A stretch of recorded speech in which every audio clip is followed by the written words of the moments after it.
There have been, since I'm going to say 1990, 25 years. My guess would be somewhere between 50 to 80 books, including my own, written on youth sports, what's happened, how they're so bad, how they're good, how we can make them better, and Just Let the Kids Play, which I wrote in 2001, or co-wrote, was one of them. So the question gets asked, why another book like mine, this one, even though I've already written a book 15 years ago? And I think maybe the shortest and sweetest answer to this is you're always in the culture-changing biz trying to look at better ways.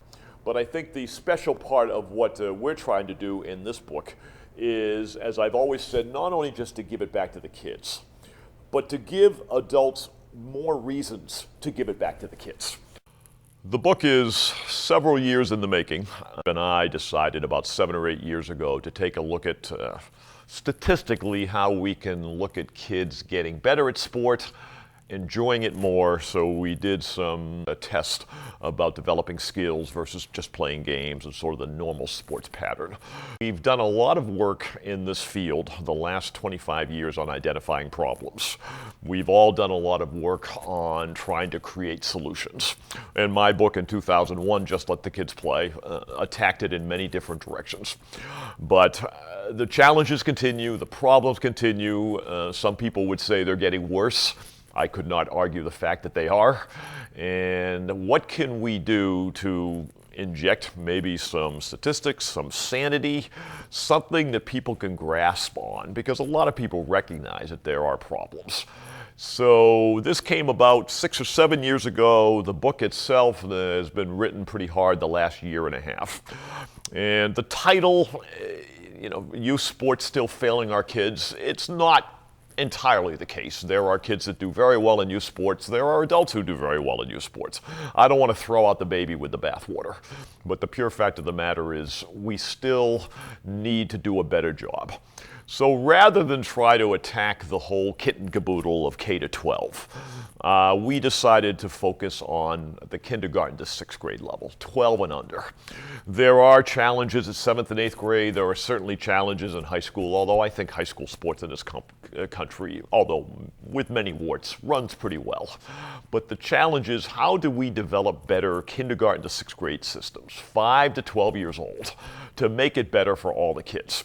So this is sort of the sweet spot of the ebook, is what do we do to address? So what I have done is I always lean on my training in this world, not my training in the basketball world. And my training in this world 25 years ago dealt very much so with two fields that I knew nothing about. One was child development and one was physical education. Once I started learning about those two fields and started consulting with experts on those fields, that's when my whole thinking of this changed.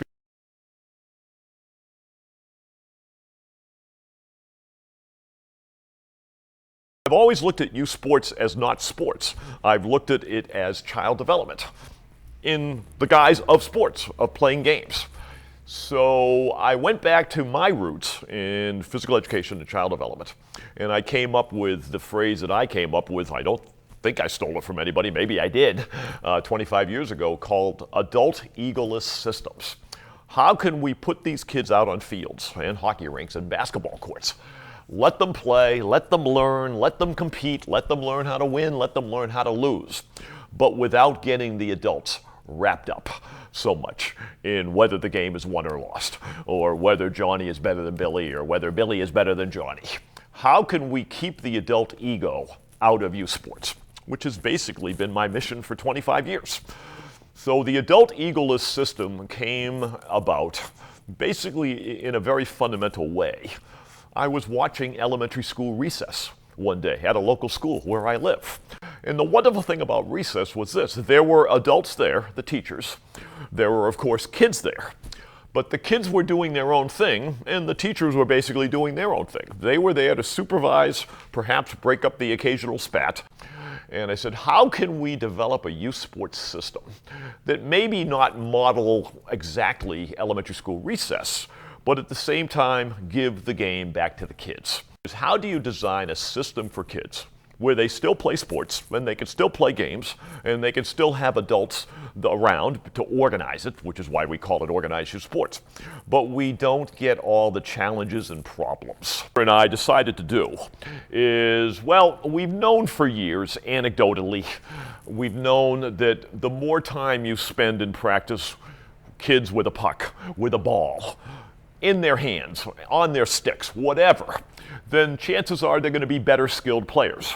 The challenge with sports at so many levels, if you take a soccer game, 11v11, there's one ball for 20 field players. If you take a basketball game, there's 10 players for one ball. And if you spend more time on the real game, as I've heard so many times in the last 25 years, then what will happen is kids are going to suffer because they're not going to be able to play with the object of affection of the game, the ball. So small-sided games came about because of that.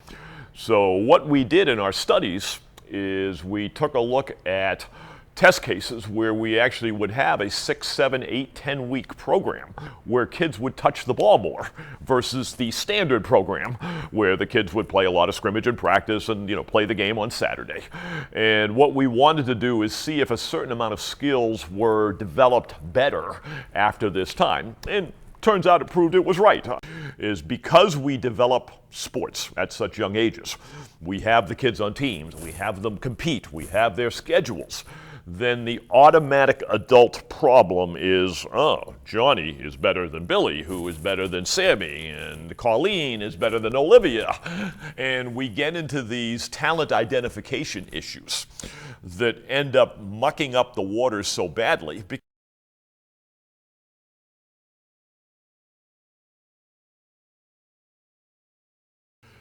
So, youth sports still failing our kids comes out with what we call the play model.